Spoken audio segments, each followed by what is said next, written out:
Hola, quisiera agradecerles por darme la oportunidad de hablar con ustedes el día de hoy sobre estrés en COVID.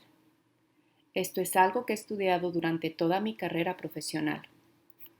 Empecé con estudios universitarios en psicología en la Universidad de California en Santa Bárbara y me enamoré del cerebro y de cómo influencia nuestro comportamiento. Así que decidí estudiar una maestría en un laboratorio de psicología fisiológica enfocada en estrés, hormonas y función inmunológica en ratas. De ahí fui a trabajar a un laboratorio de inmunología y obtuve mi doctorado en psicología clínica, nuevamente enfocados en estrés, en cuidadores de pacientes con Alzheimer.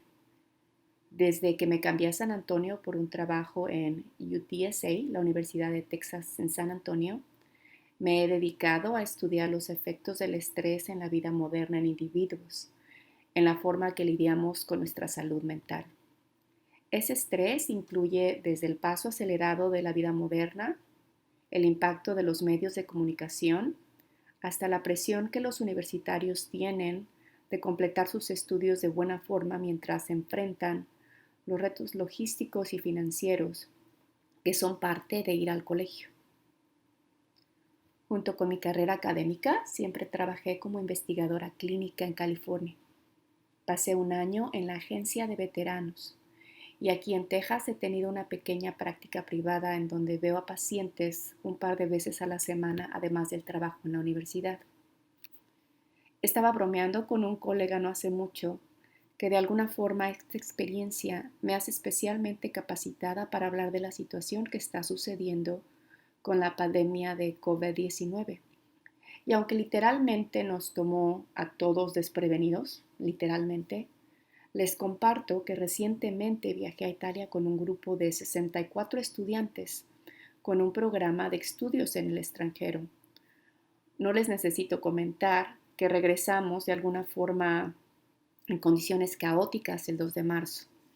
Pasé 14 días en aislamiento, tomándome la temperatura y hablando con el médico todos los días.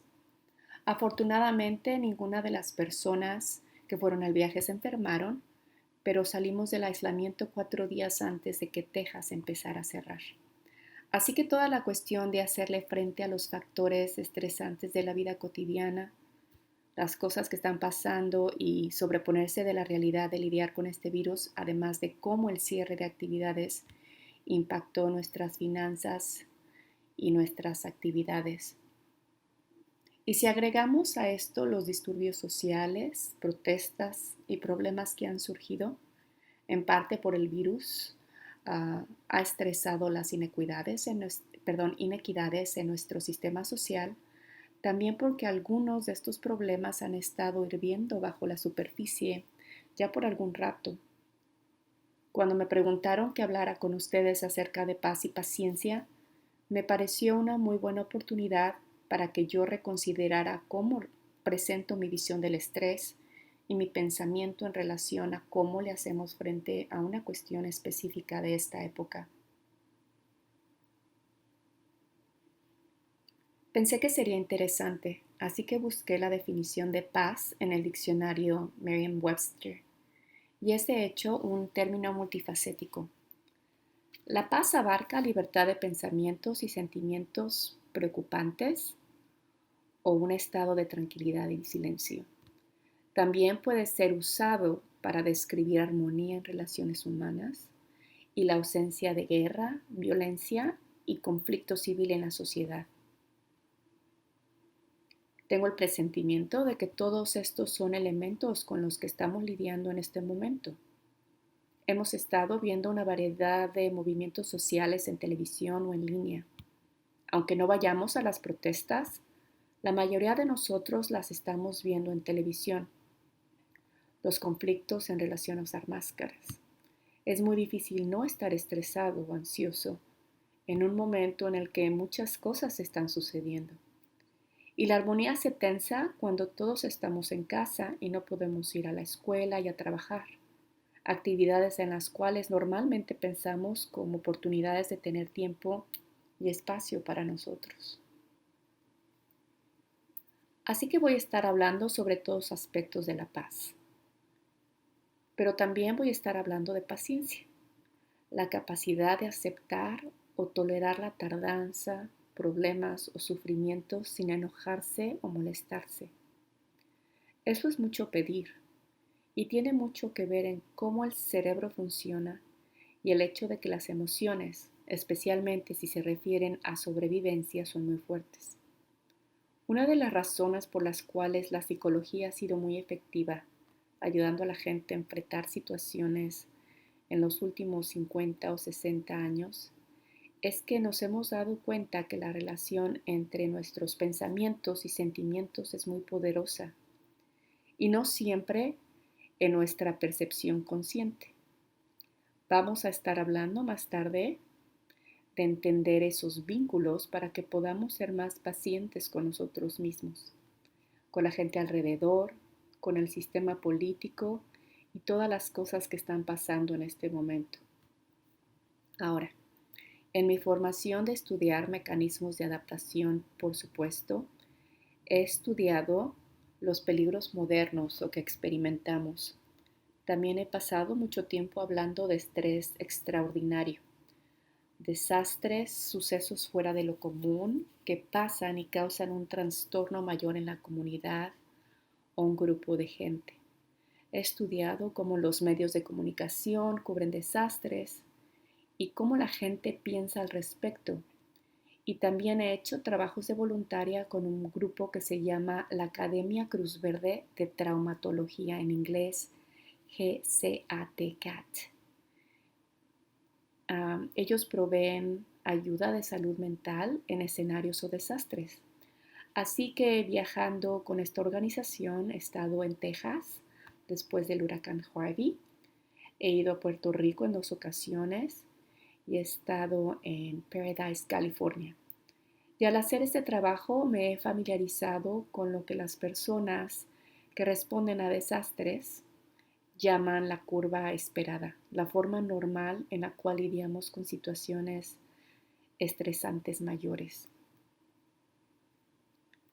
Piensa en la última inundación, tornado, incendio o huracán del cual te enteraste. Y por supuesto, a veces, en algunas ocasiones, hay advertencias del desastre. Gente diciéndote abandona tu casa y muévete hacia el interior. Algunas veces no las hay. Pero lo que pasa con desastres naturales e incluso con violencia creada por el hombre, usualmente hay un momento de impacto. Un momento en el que las cosas, gente difícil está estresada, pero es relativamente intenso, tal vez unas horas o un par de días. Pero la tormenta se va, el terremoto pasa, el fuego se acaba y hay este grupo de respuestas que tenemos en base a esa línea de tiempo. Durante el impacto inmediato y un poco después, seguimos mostrando respuestas heroicas. Las personas están en la calle, ayudándose unas a otras, están tratando de encontrar a sus vecinos, gente de primeros auxilios, y compartimos esas historias y nos sentimos bien de estar trabajando juntos.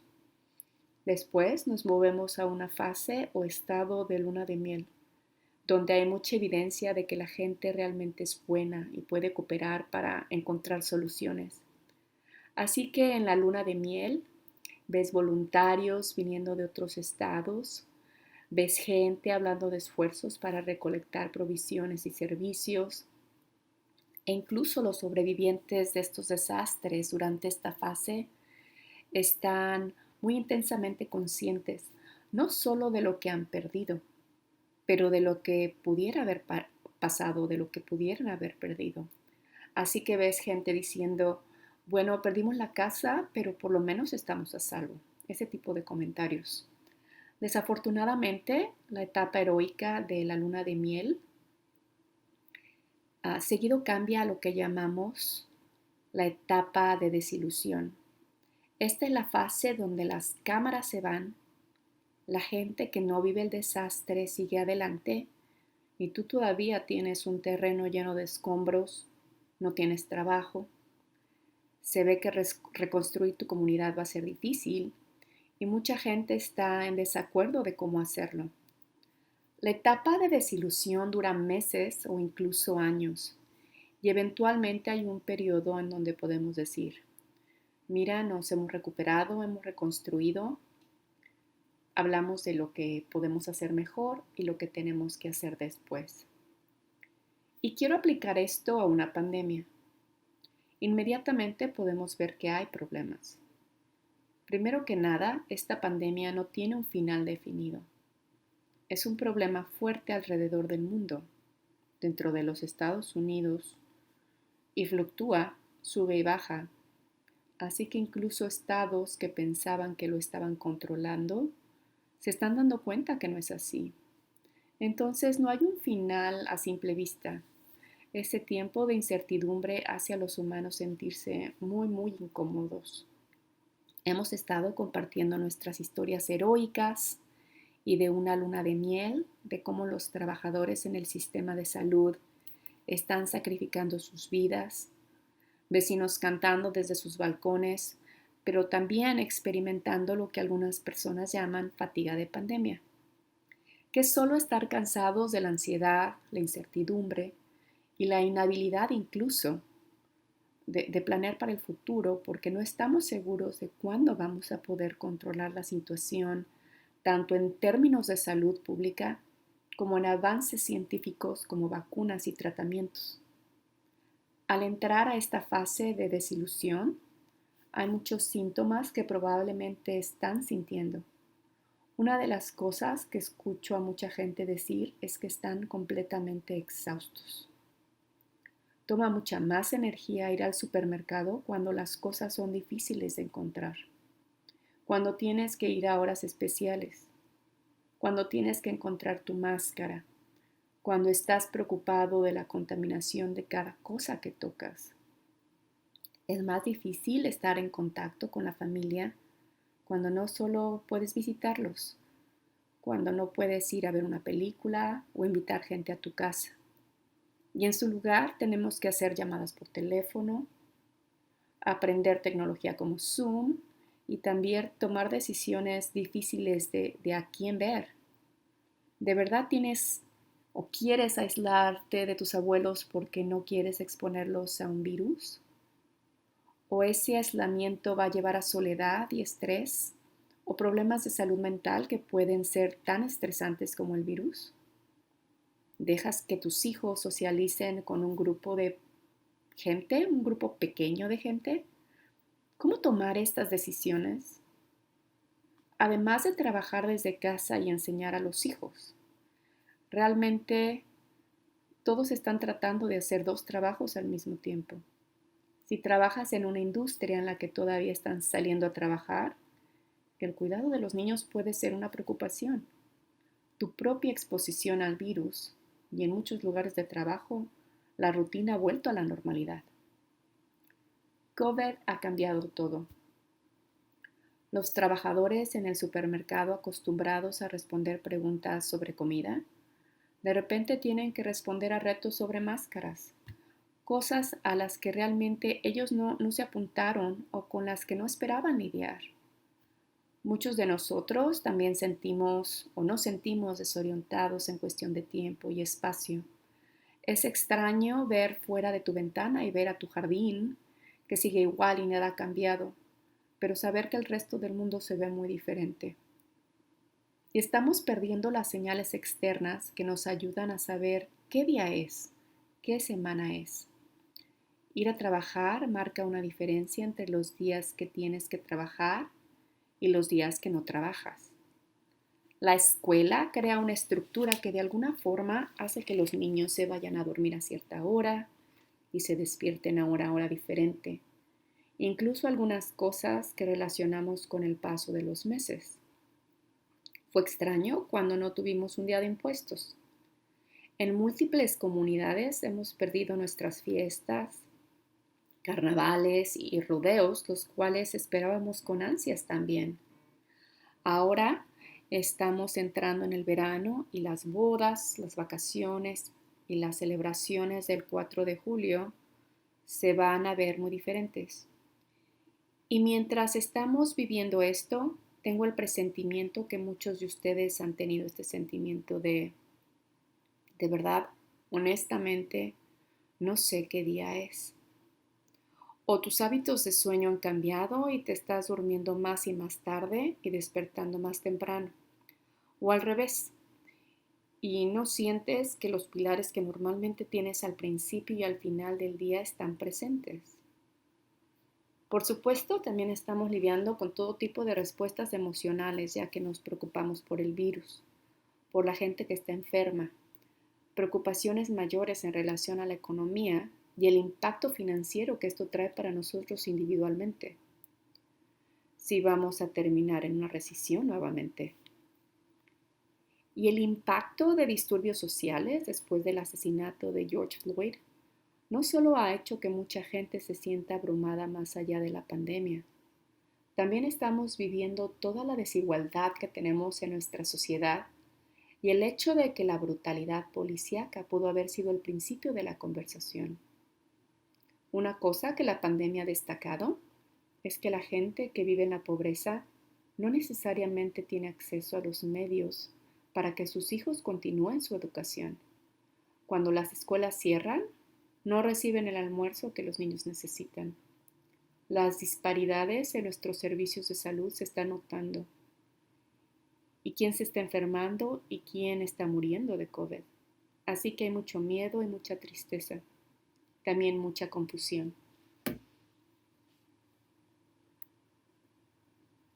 A los humanos les gusta la predictibilidad. La investigación muestra.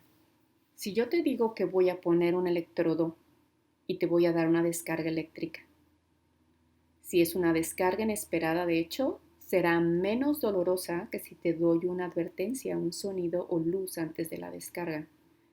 Es sorprendente que la mayoría de las personas escoge la descarga más dolorosa con el aviso que la descarga sin él. Muchos de nosotros vagamente o ni siquiera hemos pensado qué es un anticuerpo, qué es una vacuna, qué es inmunidad, qué significa estabilizar la curva.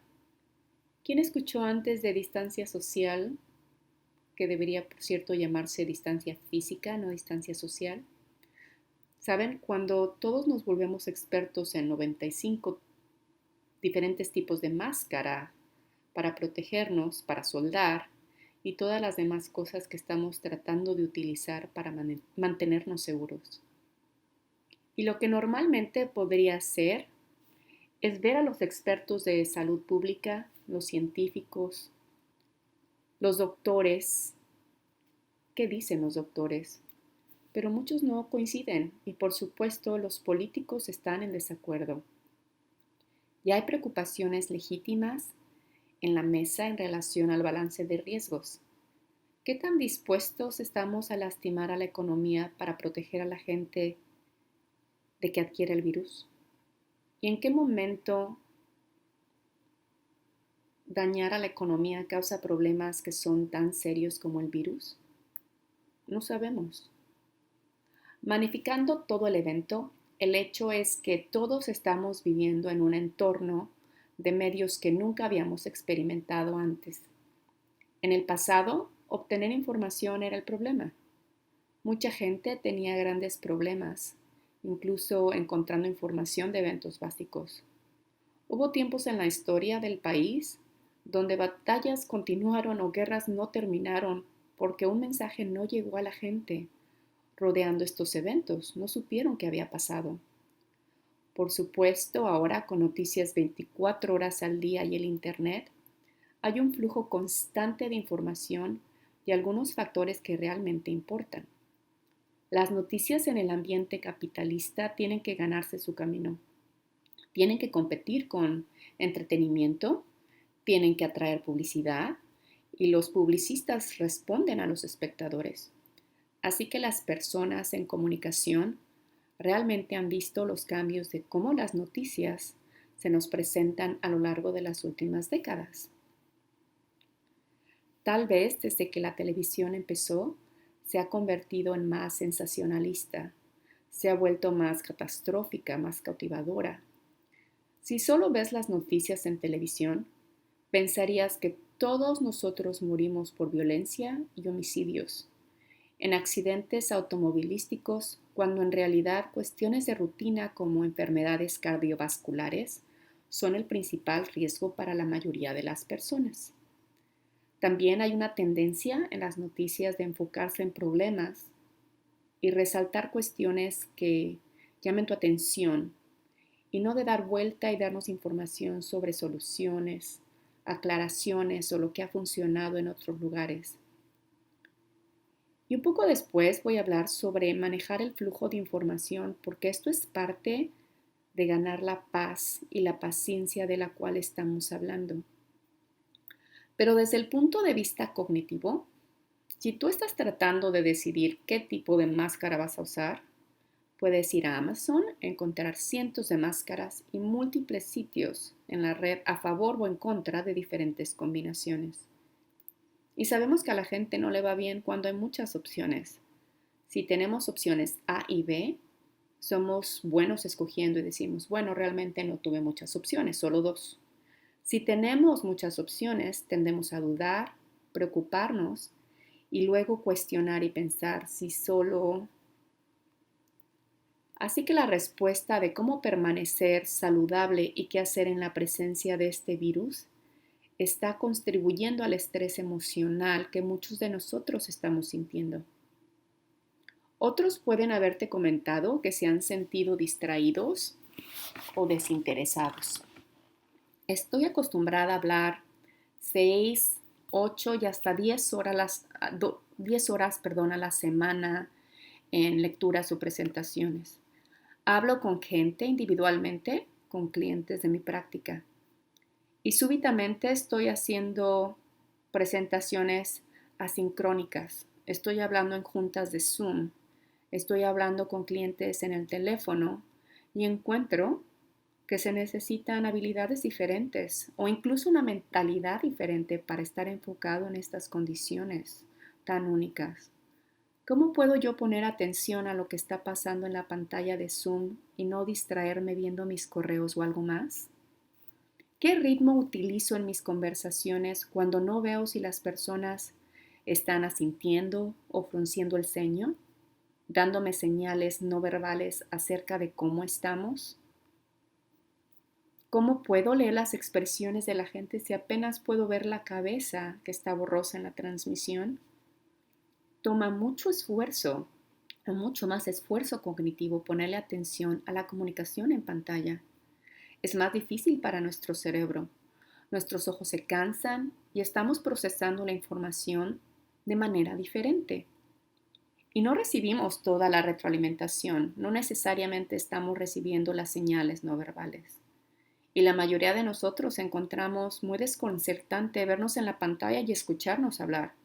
Cuando estamos teniendo conversaciones en persona, no nos vemos en una esquina y no nos preocupamos de cómo se nos ve el cabello o algo más mientras estamos tratando de comunicarnos con otras personas. Así que esa distracción o falta de concentración nos está afectando a todos, desde niños en segundo grado tratando de llevar sus clases en línea, hasta estudiantes universitarios y gente en el ambiente de trabajo. La última emoción fuerte que voy a mencionar en esta plática es la pérdida. Y he escuchado mucha gente decir, bueno, realmente no conozco a nadie a la que le haya dado COVID. No conozco gente que haya sido directamente afectada por la violencia en estas ciudades, así que probablemente no tengo el derecho a sentir dolor o pérdida o tristeza. Pero el cerebro no funciona de esa forma. Ciertamente, si has perdido a alguien que te importaba por COVID o por cualquier otro tipo de experiencia en los últimos meses, vas a sentir dolor. Pero también sentimos dolor por las cosas a las que tuvimos que renunciar, las cosas que perdimos, no tener las conexiones, los eventos, las graduaciones, las vacaciones que serían normalmente parte de nuestra estructura social y que usamos para hacer relaciones, para disfrutar tiempo con la familia o conectar con gente.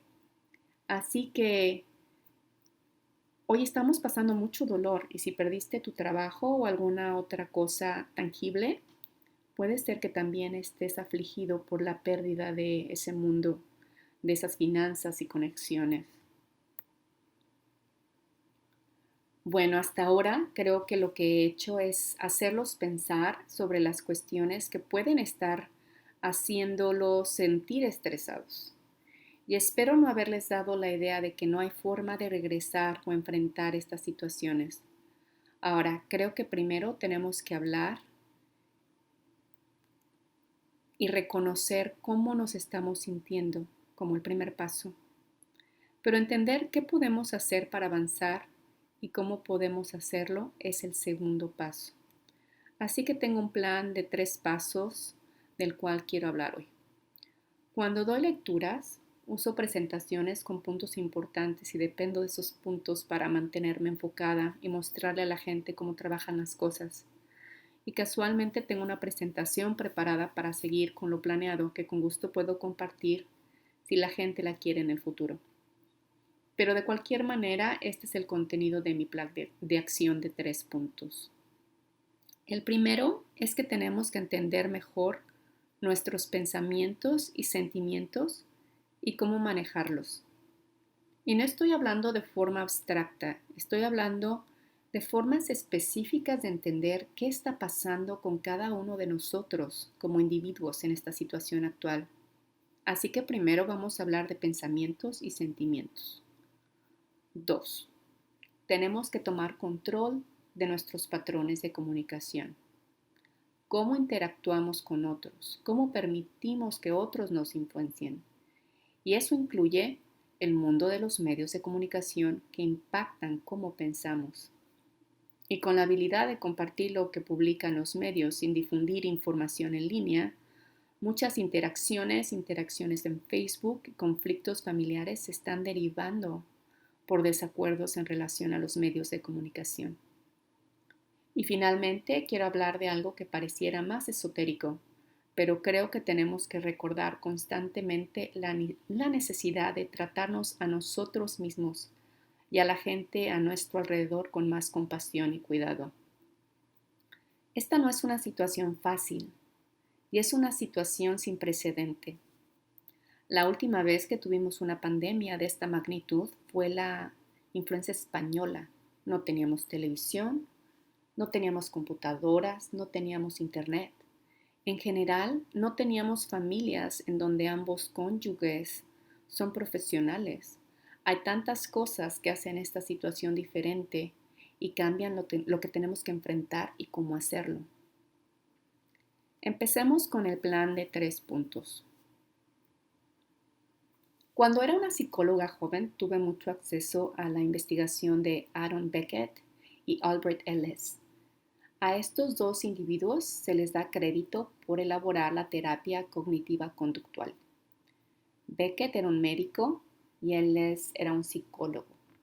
Los dos notaron que cuando trabajaban con gente que estaba deprimida, y después extendieron esto a otro tipo de emociones como ansiedad y enojo, encontraron que estas personas tendían a tener rasgos específicos de pensamiento, formas en las que veían el mundo o atribuciones que hacían sobre lo que pasaba, y que esos pensamientos no eran necesariamente conscientes, pero que estaban ligados y provocaban emociones específicas y rápidas, y que la gente de alguna forma no se daba cuenta de este espiral descendente en el que entraban. Beck las llamaba creencias disfuncionales. Ellis, por otro lado, las llama creencias irracionales. Y si fueras a buscar esta información en Google, encontrarás cientos de sitios web que te dan ejemplos de patrones de pensamiento y sentimientos que se ajustan a esta conceptualización. Solo para hacerlo fácil, es como un resumen, yo lo he agrupado en 3 categorías, aunque hay muchos matices, mucho que entender acerca de cómo desarrollamos estos patrones. Pero cuando piensas en tus propias respuestas al estrés de COVID durante los 3 meses pasados, la primera categoría en la que quiero que reflexiones es: ¿qué tanto de tu tiempo te has enfocado en la aprobación social? ¿Qué pensarán las personas que te rodean en relación a ir a trabajar o de estar en casa y aislarte de usar una máscara o no usar una? ¿Qué tanto tiempo estás buscando información en Facebook o en los medios sociales para ver si la gente pudiera estar criticándote o criticando ideas a las que tú te adhieres como parte de la situación? ¿Cuántos de ustedes se han preocupado de su capacidad, de qué tan buenos son, si pueden trabajar desde casa y cumplir con las expectativas y estándares del trabajo? ¿Qué pensará la maestra o los padres del salón de tu hijo o sus compañeros si él o ella no tienen la respuesta correcta en lo que ahora es una lección de Zoom en lugar de una experiencia en clase? ¿Qué tanto te preocupa hacerte cargo de las personas a tu alrededor? Si has tenido muchos pensamientos en relación a aceptación, personalización de tu propia capacidad, entonces quienes argumentarían que también has lidiado con pensamientos de tristeza, tal vez culpa, tal vez sentimiento de impotencia o arrepentimiento. No tiene que convertirse al final en depresión, aunque todos estos sentimientos están asociados con depresión. Así que pienso en esta primera categoría de pensamientos sociales como en una agrupación triste, por decirlo así. Algunos de ustedes pueden decir, no, no estoy deprimido, estoy ansioso, estoy preocupado. Y eso me llevaría a la segunda categoría, en la cual pienso como la agrupación mala. Si eres una persona que tiende a ver situaciones como catastróficas o a magnificarlas, puede que estés lidiando con ansiedad. Yo vengo de una familia de gente que de todo hace una catástrofe. Si alguien quedó de llamar a las 8 y no han llamado para las 9 de la noche, significa que a lo mejor están tirados en una zanja por algún lado. Una persona exagerada o que ve todo como una catástrofe tiene una circunstancia, inmediatamente se imagina lo peor que puede pasar. La gente que magnifica situaciones toma eventos pequeños y los desmenuza hasta que se vuelven más grandes. En el ambiente universitario, yo describiría a esta persona como el estudiante que en el primer examen saca una C y viene a mi oficina llorando y dice que esa C significa que no va a poder obtener una A en la clase y por consiguiente no van a ser aceptados en una maestría y si no completan una maestría van a decepcionar a toda la familia y van a ser un fracaso. Y en estos casos yo les digo, ok, regresemos solo a la C. ¿Cómo estudiaste? Bueno, realmente no estudié. No me alcanzó para comprar el libro y estuve trabajando en algo más o me llamaron para un segundo turno en el trabajo. Ah, ¿eso significa que no puedes aprender el material de mi clase? ¿O que necesitamos hablar de estrategias y habilidades que puedas estudiar para el próximo examen? Y no irse a esa escalera catastrófica que te has construido. Es difícil no hacer de todo un problema o magnificar situaciones, especialmente si eres una persona que te gusta prevenir problemas y piensas que es importante anticipar y evitar situaciones si es que puedes. Pero en una situación de incertidumbre en donde no sabemos cómo se van a resolver las cosas y ni siquiera sabemos cuáles son las mejores opciones, seguir con ese patrón de pensamiento disfuncional pudiera de hecho hacer todavía más difícil tomar decisiones porque la ansiedad no nos permite pensar claramente las cosas. Bueno, si dices no estoy triste, no estoy ansioso, solo estoy enojado, esa sería mi tercera categoría. La gente que está interesada e involucrada en la justicia puede darse cuenta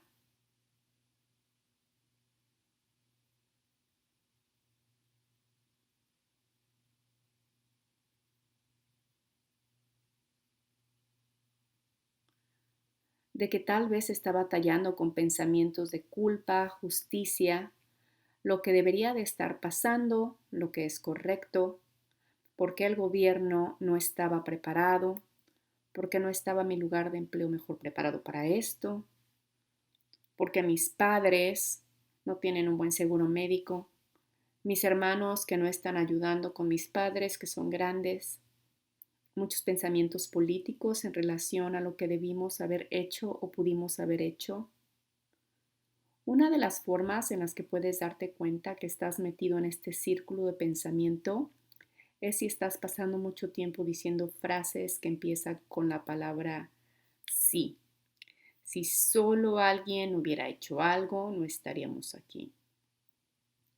Por supuesto, no he tenido tiempo de estudiar estas tres categorías de pensamiento específicamente en relación a la situación de COVID, aunque mi laboratorio está trabajando en eso. Pero después del 11 de septiembre descubrimos que los pensamientos que la gente a la semana siguiente de esa crisis en general tiene, se guían algunos de estos patrones, lo que sugiere que probablemente tienes un grupo al que perteneces, lo cual no significa que si estoy ansioso, no puedo estar triste o enojado también.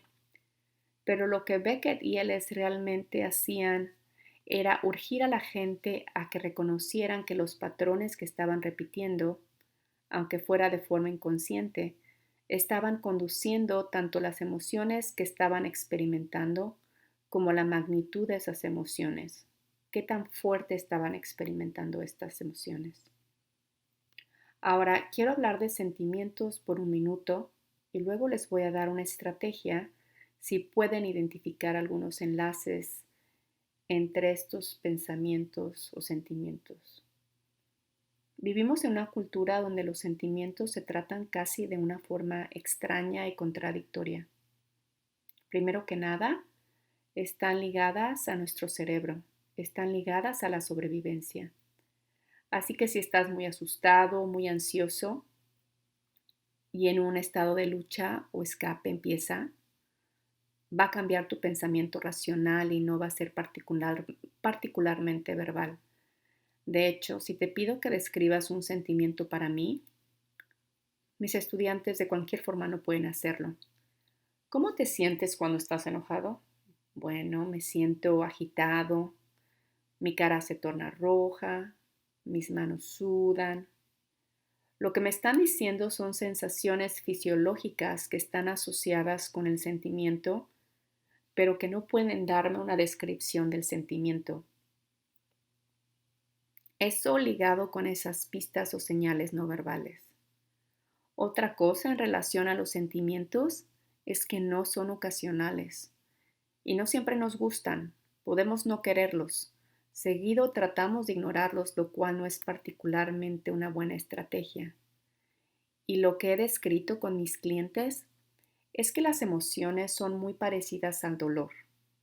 De hecho, recientemente ha habido literatura que muestra que algunas partes del cerebro procesan tanto el dolor como las emociones, mostrando así que existe un enlace fuerte entre los dos. ¿Qué es el dolor? Es una señal que te dice que algo está mal. Te avisa que hay algo que tienes que atender y que si lo ignoras la situación pudiera empeorar. Bueno, ¿qué son emociones? Son señales que dicen que algo te está molestando, que algo es inconsistente, básicamente que algo está mal. No las tratamos de la misma forma. Nunca irías al doctor y le dirías, no sé por qué me duele el tobillo y no debería de ser así. Vas al doctor y le dices, me duele el tobillo y me gustaría saber por qué. Pero la gente viene a mi oficina todo el tiempo y dice, sé que no me debería de sentir así, pero mi esposo es un gran proveedor, pero mi esposa cuida muy bien de los niños, pero... Y lo que les digo es, no sé si el sentimiento está bien o mal. Los sentimientos pueden estar equivocados, pueden estar basados en malas interpretaciones, exageraciones, todo tipo de pensamientos cognitivos que estuve discutiendo, pero son un aviso. Si sabes que tu esposo cuida bien de las finanzas, pero sientes que realmente no está conectado íntimamente contigo, es una señal que hay un problema. Puede no ser un sentimiento exacto y necesites trabajar en terapia lo que está pasando. ¿Qué tan cierto es esto y por qué no se están comunicando, etcétera? pero te puedo garantizar que ignorar esos sentimientos no hace que se vayan y eventualmente se filtran en enojo o tristeza o cualquier otro tipo de respuesta. Así que mi argumento en relación a los sentimientos es que no debemos de asumir que siempre son correctos, que debemos decir, bueno, no puedo evitar cómo me siento, pero que debemos usar sentimientos como una alerta de que hay algo que necesitamos ver o analizar con más detenimiento. Así que podemos pensar en los enlaces de esos sentimientos, la situación, las causas y cómo nos gustaría proceder. Y eso es realmente lo que se trata o de lo que se trata la terapia cognitiva conductual. Si encuentran esta información interesante, les puedo dar el nombre de un libro que contiene maneras útiles de detectar esto. Y podrías tomar notas y tratar esto por ti mismo.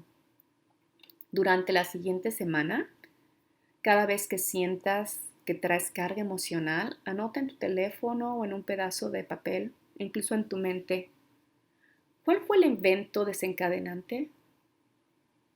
Estaba tratando de llegar al supermercado cuando alguien se me atravesó en el estacionamiento y tomó el lugar que yo quería.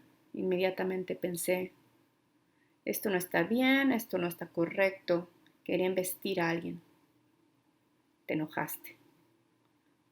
O pensaste, ni siquiera puedo encontrar un lugar de estacionamiento, no puedo hacer nada bien, no hay esperanza.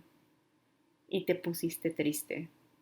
O pensaste, la tienda debe estar llena de gente, todos esos idiotas están en el estacionamiento y van a estar ahí y a mí me va a dar COVID y me va a arruinar la vida. Y te pusiste ansioso. Pero lo que tienes que hacer por una semana es que por cada situación pienses, ¿cuál es el evento que desató un sentimiento? ¿Viste algo en Facebook? ¿Alguien en el trabajo dijo algo? ¿Se te cayeron las llaves y no podías encontrar tu teléfono? Lo que haya pasado. Y luego identifica los pensamientos y los sentimientos que van con ellos. Va a ser una bolsa mixta, nadie va a estar en una categoría nada más. Pero sospecho que la mayoría de ustedes van a mostrar un patrón, una tendencia, y que ese patrón está basado en suposiciones automáticas o atributos que ni siquiera estás cuestionando. Una vez que has llevado este registro por un rato, el siguiente paso es cuestionar tus suposiciones. Así que la siguiente vez que alguien se te mete en el estacionamiento y pienses, todos son incivilizados, el mundo se está volviendo loco, nunca vamos a salir de este problema y nunca ha sido tan difícil estar vivo, tal vez puedes pensar, a lo mejor esa persona está más distraída todavía de lo que estoy yo. A lo mejor tienen un niño enfermo en casa, no estaban prestando atención cuando se estacionaron. Tal vez no es que seamos más rudos en el mundo actual, pero ahora tenemos muchas más oportunidades de ver gente, de conectarnos.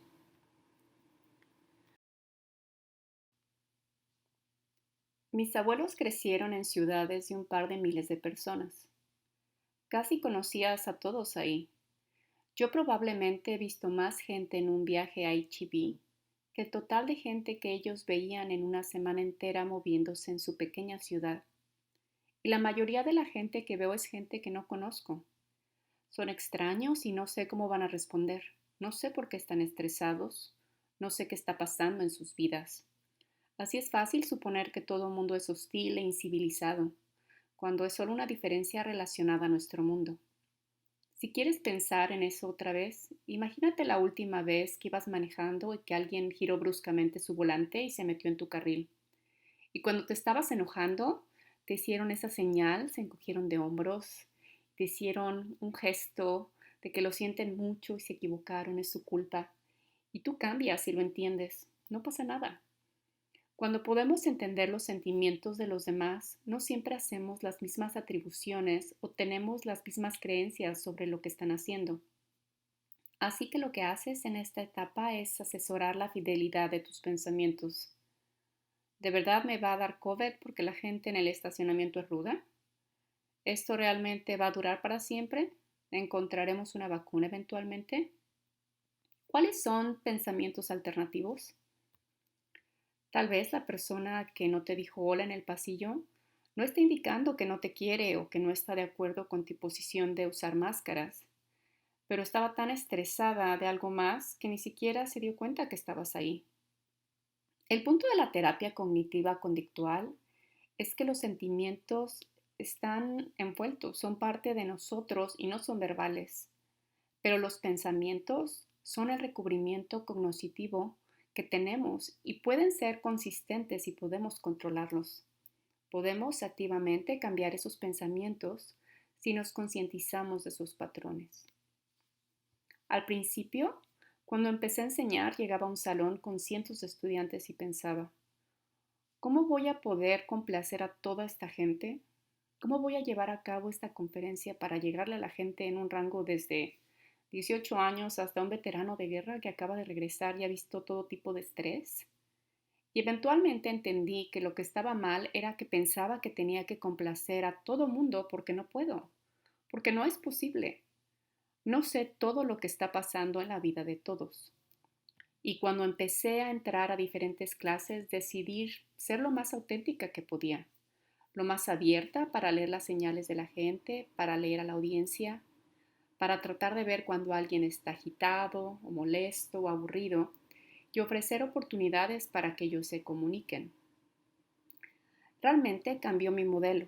No significó que estaba enseñando de forma muy diferente o que la evaluación de mi curso haya sido diferente, pero me dio una forma de manejar mis sentimientos y pensamientos en lugar de fijar una meta inalcanzable que haría imposible enseñar. Ahora hablo con muchos maestros nuevos y comparto con ellos la idea de que puedes controlar tus pensamientos a pesar de lo que esté pasando a tu alrededor, lo cual nos trae un punto que es comunicación. ¿Cómo les hablo a los estudiantes? ¿Alguna vez han ido a una conferencia o seminario o algún otro evento donde la persona o el lenguaje de la persona no está alineada con lo que ella dice, su lenguaje verbal? El presentador, por ejemplo, te está diciendo algo que es muy importante, pero parece aburrido mientras continúa un dibujo. O alguien te dijo que una situación estaba bien, pero se ve tan agitada que realmente no le creíste. Te das cuenta que la comunicación es un elemento clave para manejar cualquier situación y mucho más el conflicto. Y es ciertamente importante para mantener la paz entre grupos de gente, entre individuos e incluso con nosotros mismos. La comunicación es ciertamente las palabras que utilizamos y es una de las ventajas de los seres humanos. Parte de lo que nuestro cerebro hace muy bien es aprender y usar lenguaje. Podemos aprender conceptos abstractos, tenemos diferentes formas de comunicación para diferentes culturas. Y nos ha permitido de muchas formas construir lo que aprendimos en el pasado para comunicar y crear grandes sociedades. Pero aún así, hay algunas cosas básicas que cimentan la comunicación. No importa lo que estés diciendo con tus palabras, tu lenguaje corporal y tu tono de voz importan. Si tu esposo o tu hijo adolescente te dice, no, no estoy enojado, solo déjame en paz, tú sabes perfectamente bien que están enojados. Y nuestra tendencia es escuchar el tono y el lenguaje corporal, no los comentarios. Ahora, desafortunadamente, hay personas, impostores, que son buenos mintiendo, pueden controlar su lenguaje verbal. Así es como controlan una escena. Hay personas que pueden controlar señales no verbales si lo desean. Esas son las personas que consideramos buenos actores, buenos comediantes, porque la mayoría de nosotros no podemos hacer eso. Pero en la comunicación normal tenemos que estar constantemente conscientes de nuestras señales no verbales y lo que estamos diciendo, y de las señales corporales de otros, de lo que están diciendo. También nos tenemos que enfocar en escuchar, lo que es increíblemente difícil de hacer cuando estás emocionalmente involucrado. Muchos de nosotros pasamos mucho de nuestro tiempo de pelea pensando en lo que vamos a decir cuando la otra persona se calle, cuando guarde silencio, lo cual no resuelve el problema, no nos ayuda a entender cuáles son las preocupaciones reales y es problemático si de hecho estás tratando de entender y resolver un problema. Parte de esto es lo que llamamos intención e impacto. Intención es lo que tratas de decir e impacto es lo que la persona escuchó. Y sabes qué fácil es que esto se salga de control, ¿cierto? Alguien entra a la oficina y otra persona dice, ah, ¿ese es un nuevo suéter? La persona usando el nuevo suéter piensa, vaya, finalmente me pusieron atención, a lo mejor me veo bien. O a lo mejor se van a quejar de que me gasto el dinero. A menos que aclares con la persona que habló, pudieras darle el significado equivocado al comentario y pudieras terminar en un desacuerdo que ni siquiera estaba basado en algo que es real. Es fácil pensar que podemos leer las mentes de otras personas. Mientras más cercanos estamos a alguien, más hacemos esto. Es una de las razones por las cuales podemos desviar la comunicación con los miembros de la familia. Y es más difícil entender las intenciones cuando la conversación es a través de tecnología. Realmente no me puedes ver moviéndome, yo no te puedo ver. Así que nos estamos perdiendo de la parte no verbal. Cuando mandamos textos y escribimos, podemos mandar emojis, pero es complicado decir si alguien está siendo sarcástico o agresivo o chistoso en un mensaje escrito. Así que en muchas ocasiones ya estamos batallando y todavía ponemos máscaras encima de todo, cubrimos la mitad de nuestras señales no verbales. Y aún así nos preguntamos por qué estamos todos estresados y ansiosos, incapaces de tomar decisiones sobre lo que está pasando a nuestro alrededor. Y radica en que seamos mucho más claros con nuestra comunicación. Leí un artículo recientemente que hablaba del hecho de que cuando estás usando una máscara, realmente deberías estar exagerando tus otras señales no verbales. Las personas pueden ver tus ojos. Los lentes de contacto pueden ser incómodos, pero podemos conscientemente ver a la gente. Y si estás sonriendo detrás de la máscara, puedes tratar de comunicar eso con los ojos también. Podemos usar nuestras manos, brazos y cuerpos para indicar situaciones que normalmente comunicas con tu boca. Y necesitamos pensar en cómo nos comunicamos, lo que decimos y cómo lo decimos. Quiero hacerle un reconocimiento a un libro de comunicación que se llama A Couple's Guide to Communication de John Gottman. Él es un psicólogo de la Universidad de Washington en Seattle. Pasó su carrera entera estudiando comunicación entre parejas. Sin embargo, el libro que me gusta, Couple's Guide to Communication, no tiene que ser necesariamente usado para personas que están involucradas en una relación romántica. Es un buen libro con técnicas, ejercicios y reflexiones si estás tratando de mejorar tu comunicación con cualquier persona. Ahora, lo que Gottman hizo fue grabar múltiples conversaciones entre parejas tratando de comunicarse y observó sus palabras, el tono y los temas. Él ha escrito muchos libros interesantes de las cosas que le han permitido efectivamente predecir las parejas que todavía estarían juntas en el futuro en base a cómo éstas se hablaban en su laboratorio. Hay algunas cosas que la gente hace y dice durante discusiones y conflictos que él ha identificado son especialmente problemáticas si quiere resolver una situación. Una es resumir tu propia posición. Eso pasa cuando te la pasas durante toda la conversación repitiendo lo que tú piensas y no escuchando lo que otra persona tiene que decir. Esto puede provenir de leer mentes, que por supuesto es la idea de que estamos seguros de lo que la otra persona va a decir o piensa de cualquier forma.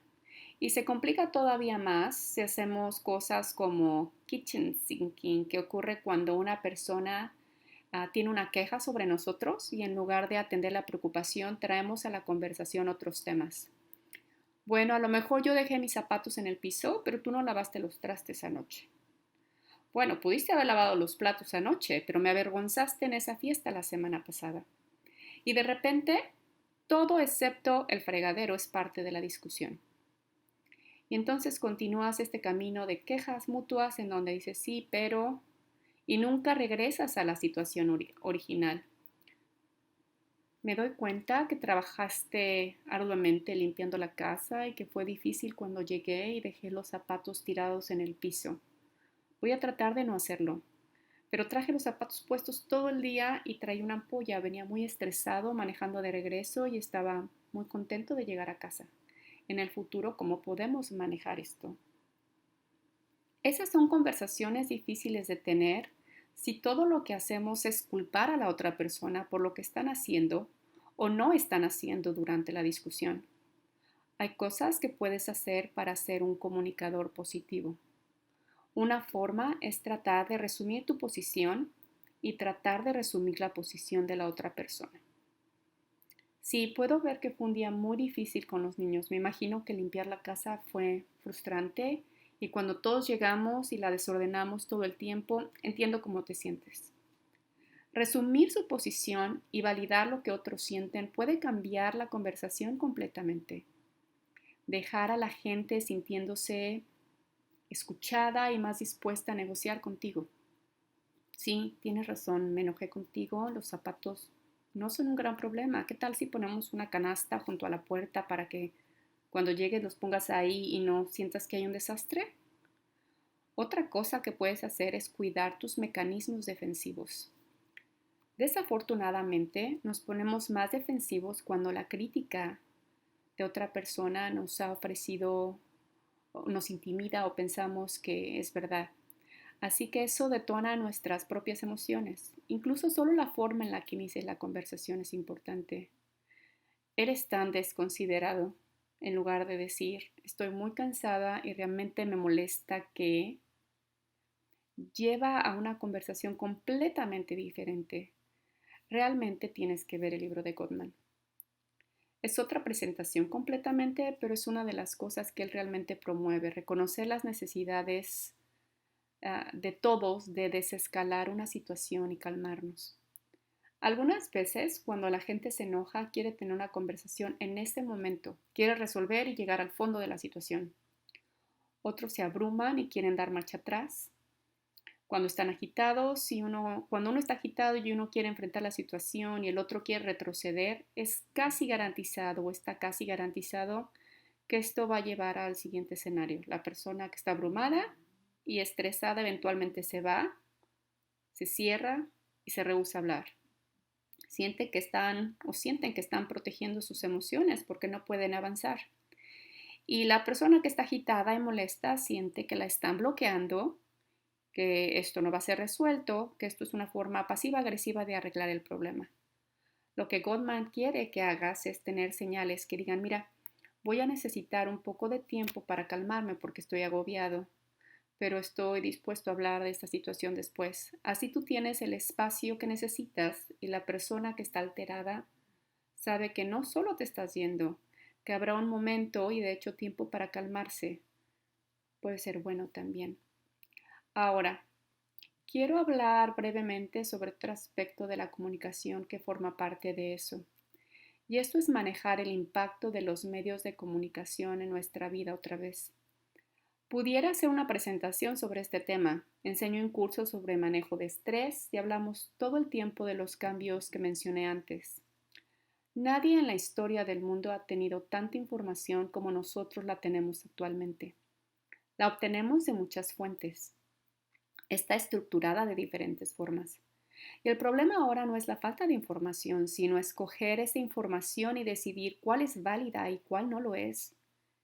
Y darnos permiso de pensar críticamente en toda la información que recibimos, en lugar de gravitar a ideas que ya apoyan lo que pensamos o rechazar ideas que encontramos amenazantes. Quisiera dirigirte hacia un par de recursos diferentes en la pantalla. Si solo buscas Media Literacy, alfabetización mediática, encontrarás varias organizaciones nacionales que tienen hojas de trabajo, libros y ejercicios para estudiantes de kinder a quinto, para estudiantes más grandes, para individuos, para desarrollar algunas estrategias para entender cómo los mensajes de los medios de comunicación nos afectan. Uno es estar muy consciente de dónde vino el mensaje, quién lo hizo, cuál fue el objetivo y por qué. Si ves un anuncio de votación, por supuesto tomas eso en cuenta, sabes que la opinión va a estar sesgada a su favor. Pero incluso las noticias regulares, los anuncios que vemos, los espectaculares, los programas de televisión, hay muchos mensajes, muchas señales dentro de ellos que no desempacamos conscientemente y que probablemente deberíamos hacer. Otra cosa que podemos hacer es cuidar de dónde tenemos información y qué tanto lo hacemos. Si eres una persona que tiene pesadillas después de una película gráfica, a lo mejor la televisión no es la forma en la que quieres obtener las noticias. En el momento que viste la imagen que no querías ver ya era muy tarde. Así que la radio o el internet pudieran ayudar. Si eres una persona que le gusta profundizar en situaciones, entonces vas a buscar medios que cubran extensivamente un tema. Si eres una persona que solo quiere estar al corriente de lo que pasa, una opción puede ser uno de los sistemas que resumen las noticias. Pero creo que lo que ninguno de nosotros debemos hacer, y esto es muy fácil en el mundo moderno, es tener la televisión o el radio prendido todo el día, checar el internet o nuestras redes sociales constantemente, tener cosas avisándonos que hay un nuevo contenido llegando, sentimos que tenemos que leer todo lo que todos postean en Facebook. La realidad es que hay mucho más tiempo y muchos más medios de comunicación de lo que es información novedosa. Así que siempre cambiada y tergiversada. Y les he dicho a mis estudiantes universitarios, hagan un experimento, hagan un plan. Por un día van a ver su teléfono en la mañana, van a ver algún tipo de show informativo en la noche y no van a verificar cosas constantemente todo el día. ¿Y cómo afecta eso su humor? ¿Cómo afecta eso su habilidad de estar enfocados en otras cosas? ¿Y hace alguna diferencia en cómo esto te hace sentir acerca de qué tan informado estás de lo que pasa en el mundo? La mayoría de las veces dicen conscientemente manejar el flujo de información los hace sentir mejor y los ayuda a enfocarse en lo que quieren prestar atención. Otra cosa que quiero mencionar es que otro problema con las noticias que nos tienen informados de cualquier crisis, es decir, desde lo que pasa en la gasolinería local hasta lo que pasa en el mundo, es que muchos de los problemas parecen como que fueran muy graves y tan lejos que no hay nada que podamos hacer. Si alguna vez te has levantado y prendido las noticias y las imágenes de los niños hambrientos y los perritos maltratados son difíciles de ver, sabes de qué te estoy hablando. Algunas veces se siente como que es terrible, que no podemos hacer nada al respecto. No podemos resolverlo, no puedo verlo. Creo que a veces el manejar nuestro propio estrés nos ayuda a reconocer que hay límites, que está bien apagar la televisión o darse un descanso. Sin embargo, lo que les aconsejo es pensar sobre las cosas que más nos están estresando en los medios de comunicación y buscar una actividad local que sí pueden hacer. Si te sientes muy mal por las personas que están perdiendo su trabajo, que están despidiendo por la pandemia, llévales comida, dona la despensa de la comunidad, sé voluntario en alguna organización que esté dando alimento a la gente. Si las imágenes de perritos te enojan, encuentra una forma de ayudar y ayuda caminando perritos o algo para ayudar a la sociedad humana local. No es que estés resolviendo todo el problema, es que estás convirtiendo el problema en un tamaño que puedes manejar y en el que puedes contribuir. Y la realidad es que nadie puede resolver estos problemas por sí mismos, pero si todos hacemos más, eso haría una diferencia. Y no tiene que ser aplicado solo a la situación de COVID. Como una educadora proveniente de una familia de educadores, cuando veo las protestas, una de las cosas en las que pienso es la inquietud de nuestro sistema escolar, la disponibilidad de recursos de acceso a la red, hasta becas. Así que una de las formas de lidiar con el estrés que estoy sintiendo es pensar cómo puedo ser más instrumental en cambiar esas inequidades. Y quiero cerrar con el tema de la compasión y cuidado. Es una cosa difícil. Bueno, estás enojado con alguien más, pero a lo mejor podrías mostrar un poco más de compasión hacia ellos o tratar de entender por qué se sienten de la forma que se sienten. A veces es todavía más difícil ser compasivo contigo mismo. Me voy a aventurar diciendo que probablemente muchos de ustedes se han dicho cosas duras cuando cometen un error, cosas que nunca le dirían a alguien más. Psicológicamente, saber que estamos en riesgo en este momento por confusión, ansiedad, estrés, cansancio, desorientación, todo lo contrario a la paciencia y la paz, significa que algunas veces solo debemos dar un paso atrás y darnos la compasión y el espacio para decir necesito tiempo. ¿Cómo tomas este tiempo? Puede variar. Para algunos puede significar leer en latina, despertarnos tarde, salir a correr, pensar en cómo hacer trabajo de voluntariado, pensar en construir algo para nuestro futuro, regresar a la escuela, encontrar un propósito. Cualquier cosa que te haga sentir que estás reafirmando tus metas y tu bienestar. Y entonces necesitamos hacer lo mismo por otros. Y no estoy diciendo que quitemos límites y nos la pasemos haciendo y pensando en otros durante la pandemia, pero encuentro muy útil retroceder un poco a veces y en lugar de responder a lo que la gente dice, haz un esfuerzo y piensa en lo que puede estar pasando con ellos. El cajero puede ser un poco rudo en la tienda, probablemente tiene mucho estrés. ¿Qué pasa si en lugar de enojarse porque no nos dieron las gracias o no hicieron algo amable dices, wow, debe ser muy difícil trabajar aquí en este momento durante la pandemia? A lo mejor obtienes información de cómo se sienten, a lo mejor sonríen y a lo mejor te sientes mejor porque ayudar a otra gente nos hace sentir bien también. Pero ignorar tus propias señales de estar agotado, estresado emocionalmente o cansado no hará que esos sentimientos se vayan.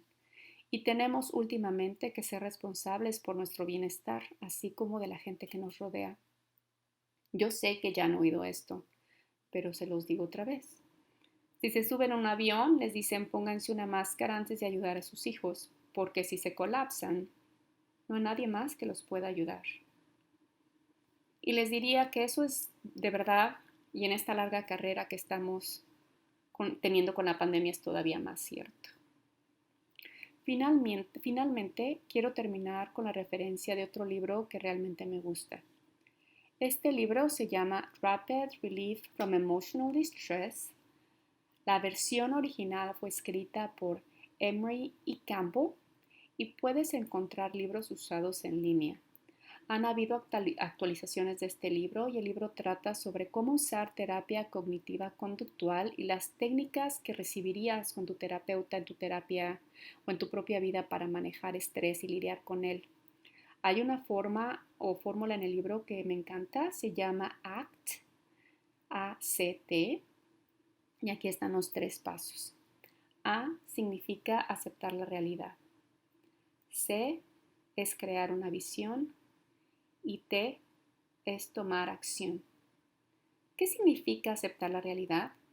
Significa dejar de pensar, si solo las cosas fueran diferentes, si solo mi pareja hablara más, si solo mi compañera hiciera esto, si solo hubiera hecho esto y no aquello en el pasado. Y decimos, ¿cuál es la realidad absoluta en este momento? ¿Con qué estoy lidiando? La realidad en este momento es una pandemia, no tenemos una vacuna. No sabemos cómo va a responder la economía. Así que dada esta realidad, ¿cómo vamos a crear una visión de la realidad de aquí en adelante? La visión creativa no puede ser un milagro, va a pasar y todo se va a componer mañana. Necesita aceptarse la realidad de la situación. ¿Cómo podemos hacer funcionar de forma más cómoda las cosas en esta casa? ¿Necesitan los niños hacer más en la casa? ¿Necesito relajarme un poco en lo que les estoy pidiendo que hagan? ¿Necesito a mi pareja o necesitamos mi pareja y yo comunicarnos mejor? ¿Cómo puedo hacer tiempo cuando no podemos tomar nuestras vacaciones en la playa? ¿Qué podemos hacer? Crear una visión es difícil. En general somos mucho mejores para decir lo que no queremos que lo que sí queremos. Parejas pueden venir a mi oficina por meses y decirme qué es lo que no quiere que su pareja haga. Y les digo, bueno, dime 3 cosas tangibles que tu pareja puede hacer este fin de semana para que te sientas mejor. Y es algo muy difícil de hacer. Así que la C es crear una visión y la T es tomar acción. Tomar acción para implementar tu plan. La ironía de esto es que aceptar la realidad es lo más pesado porque realmente queremos seguir pensando que tal vez algo cambiará. Vamos a tener una vacuna y va a estar lista para Halloween y todos vamos a superar esto. La realidad es que esto pudiera pasar. Así que, dada esta realidad, ¿cómo vamos a movernos hacia adelante? Creamos una visión de cómo nos vamos a cuidar para resolver problemas, para cuidarnos unos a los otros, para pensar en lo que realmente está pasando.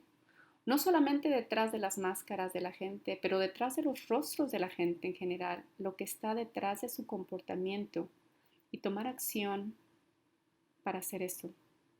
¿Esto es garantía de que siempre vamos a ser pacientes y lo vamos a hacer perfectamente? Por supuesto que no. Va a haber esos días en que estamos cansados y las molestias se acumulen y explotemos. Y es en ese momento cuando puedes pensar, ¿sabes qué? Está bien dejar que alguien me cuide, dejar que alguien más haga un esfuerzo y tome el mando y estaré más equilibrado o equilibrada si lo hago.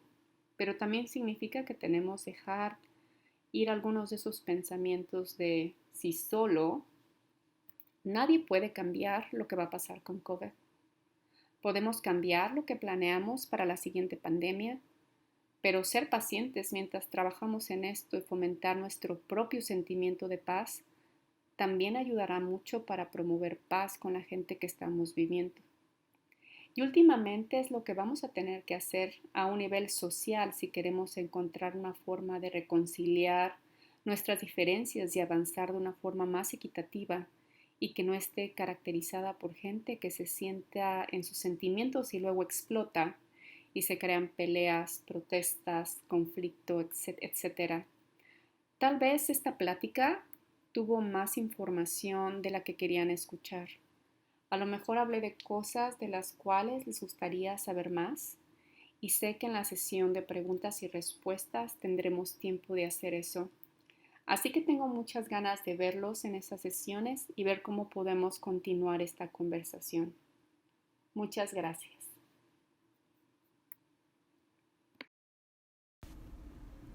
Gracias por asistir a la serie de ponentes apoyando familias durante COVID-19, presentada por el Ministerio de la Familia Episcopal.